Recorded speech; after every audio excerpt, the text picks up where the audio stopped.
আসসালামু আলাইকুম। চলে আসলাম উর্মিলা কিচেন থেকে। আজকে আমি সকালবেলা রুটি দিয়ে খাওয়ার মতো একটা সবজি ভাজি রেসিপি নিয়ে আসলাম।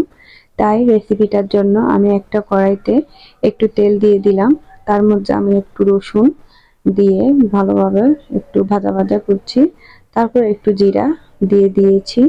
জিরাটা দেওয়ার পর আমার এখানে একটু আমি পেঁয়াজ কুচি করে রেখেছিলাম, সেই পেঁয়াজটাও দিয়ে দিচ্ছি। দিয়ে আমি কিছুক্ষণ নাড়াচাড়া করছি। এরপর আমি কিছু কাঁচামরিচ রেখেছি, আমি কাঁচামরিচটা দিব, আর কোনো গুঁড়া মরিচ আমি এখানে আর দিব না। তারপর এটা ভাজা ভাজা হয়ে আসলে তার মধ্যে আমি একটু লবণ অ্যাড করব স্বাদ মতো। তারপর লবণটা দিয়ে আরও কিছুক্ষণ ভাজছি। এর মধ্যে আমি শুধু আধা চামচের মতো হলুদ গুঁড়া দিয়ে দিয়েছি।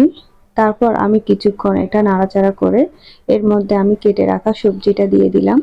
আমি এখানে বরবটি আর একটু গাজর আর একটু পেঁপে আর আলু আমি অ্যাড করেছি, তেমন কোনো সবজি না।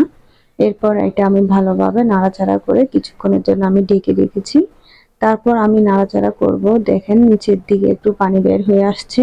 এরপর আমি পানিটা শুকানো পর্যন্ত অ্যাড করব। এরপর আমি কিছুক্ষণ পরপর নাড়াচাড়া করে আমার সবজিটা প্রায় হয়ে আসছে।